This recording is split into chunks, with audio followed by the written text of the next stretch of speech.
Assalamualaikum warahmatullahi wabarakatuh. Perkenalkan, kami mahasiswa dari Akademi Cendekia Farmausada.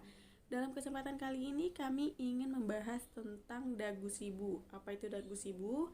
Dagu sibu merupakan singkatan dari dapatkan, gunakan, simpan, buang.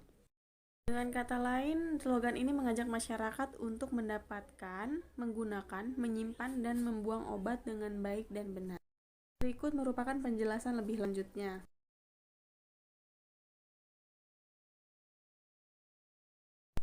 Dapatkan obat pada tempat yang benar dan resmi, seperti apotik, rumah sakit, klinik, puskesmas, dan toko obat berizin. Dan jangan lupa cek nomor registrasi, nama, alamat industri yang tercantum apakah sudah jelas dan benar, dan lebih teliti dalam melihat nomor expired. Berikut penggolongan obat berdasarkan tanda pada kemasan agar kita mempermudah mendapatkan obat pada tempat yang resmi. Yang pertama yaitu obat bebas dengan lingkaran hijau. Obat bebas ini dapat dibeli tanpa resep dokter di apotik atau toko obat berizin. Yang kedua yaitu lingkaran biru. Obat ini yaitu obat bebas terbatas, di mana obat ini dapat dibeli bebas di apotik tanpa resep dokter. Yang ketiga adalah obat keras, obat dengan lingkaran hitam berwarna merah di tengah dengan huruf K. Obat keras ini tidak dapat dibeli bebas di apotik dan harus dengan resep dokter. Seperti contohnya yaitu obat narkotik, di mana obat ini harus menggunakan resep dokter dan obat ini sangat diawasi peredarannya. Berikut merupakan simbol dari obat bebas dan obat bebas terbatas, yang mana obat ini dapat dibeli bebas tanpa resep dokter, yang dapat dibeli pada apotik atau toko obat berizin, yang mana obat ini memiliki peringatan P1 sampai P6. Apa saja P1 sampai P6? Berikut penjelasannya. P1. P nomor 1, obat keras. Bacalah aturan pemakaiannya. Yang kedua, P nomor 2, awas obat keras. Hanya untuk dikumur, jangan ditelan. Yang ketiga, P nomor 3, awas obat keras hanya untuk pemakaian luar dari badan. Yang keempat, P nomor 4, awas obat keras hanya untuk dibakar. Yang kelima, P nomor 5, awas obat keras tidak untuk ditelan. Yang keenam, P nomor 6, obat wasir jangan ditelan.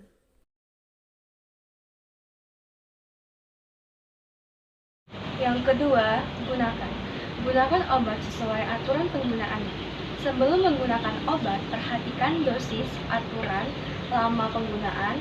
Apabila Anda mengonsumsi beberapa jenis obat, perhatikanlah penggunaannya, serta dilihat juga bentuk sediaannya. Contohnya, obat minum yang berbentuk tablet, pil, kapsul, serbuk, atau cairan. Cara pertama, obat diminum dengan air putih, kecuali bila ada petunjuk lain seperti dihisap, dikunyah, diletakkan di bawah lidah, atau dikumur. Cara kedua, perhatikan waktu minum sesuai yang tertera pada brosur atau kemasan obat atau etiket obat, yaitu sebelum, bersamaan, atau sesudah makan. Contohnya, obat antibiotik harus dihabiskan. Jika pada etiket yang tertera bertuliskan 2 kali sehari 1 tablet, maka obat diminum setiap 12 jam sekali. Jika diminum pada pukul 8 pagi, maka obat selanjutnya diminum pukul 8 malam. Jika pada etiket bertuliskan 3 kali sehari 1 tablet, maka obat diminum setiap 8 jam sekali. Cara ketiga, jika mengkonsumsi obat dalam bentuk sediaan yaitu suspensi atau emulsi, maka sebaiknya dikocok terlebih dahulu, serta gunakan sendok takar untuk memudahkan meminum obat dan untuk ketepatan dosis. Untuk obat tetes telinga, cara penggunaannya yaitu yang pertama, cucilah tangan Anda terlebih dahulu. Yang kedua, pastikan kondisi ujung botol atau pipet tetes tidak rusak. Selanjutnya, bersihkan telinga bagian luar dengan menggunakan air hangat atau kain lembab dengan hati-hati, kemudian dikeringkan. Selanjutnya, hangatkan obat tetes telinga dengan memegang botolnya menggunakan tangan selama beberapa menit, kemudian kocok botol obat tetes. Selanjutnya, miringkan kepala sehingga telinga yang akan diberikan obat menghadap ke atas. Untuk dewasa, tarik daun telinga ke atas dan ke belakang untuk meluruskan saluran telinga. Untuk anak-anak di bawah 3 tahun, tarik daun telinga ke bawah dan ke belakang untuk meluruskan saluran telinganya. Selanjutnya, teteskan obat sesuai dengan dosis pemakaian pada lubang telinga. Kemudian, tekan lipatan kulit yang kecil ke telinga untuk membantu tetesan obat menuju kanal telinga.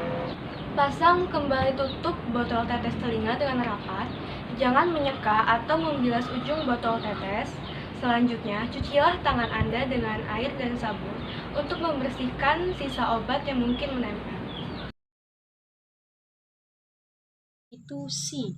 Simpan. Simpan obat dengan baik dan benar di tempat sejuk, kering, dingin, dan jauh atau terhindar dari sinar matahari. Simpan obat dengan kemasan aslinya dan tutup dengan rapat agar tidak terkontaminasi oleh bakteri lainnya. Dan jauhkan dari jangkauan anak-anak. Dan untuk contoh masa pakai obat yang sudah dibuka, seperti sediaan padat, yaitu tablet, kapsul, pil, dan kaplet, itu biasanya hanya bertahan selama 1 tahun atau menurut tanggal kadaluarsa yang ada di kemasan tersebut. Dan untuk obat tetes mata sendiri biasanya hanya bertahan selama 1 bulan saja atau 30 hari. Itu hanya digunakan untuk obat yang dengan dosis tunggal seperti mini dose. Dan untuk yang pemakaian sekali biasanya hanya bertahan selama 3 kali dalam 24 jam. Dan untuk penyimpanan antibiotik seperti sirup itu biasanya hanya bertahan selama 7 hari. Dan sediaan cair selain sirup antibiotik biasanya ada salep, krim itu yang hanya bertahan selama 3 bulan saja. Atau sesuai tanggal kadaluarsa ya, dan atau tanggal expirednya yang ada di kemasan tersebut. Dan selanjutnya yaitu atau buang. Buang kemasan dengan tepat. Semisal kita mau ngebuang kotak obat itu harus dirobek terlebih dahulu. Dan jika kita menemukan obat yang dengan kemasan yang rusak, itu jangan diterima karena itu tidak bermanfaat bagi kesehatan kita sendiri. Dan jangan menggunakan obat misal-misal obat sudah kadaluarsa atau saat obat dapat berubah warna, itu jangan digunakan lagi. Dan untuk membuang sediaan tablet biasanya itu harus dihancurkan terlebih dahulu agar tidak digunakan secara yang aneh-aneh seperti itu. Dan untuk sediaan sirup sendiri biasanya di bagian isinya tuh dibuang di tempat pembuangan air. Lalu dan untuk kemasan boxnya sendiri biasanya harus kita hancurkan atau kita robek atau digunting seperti itu. Baik, terima kasih.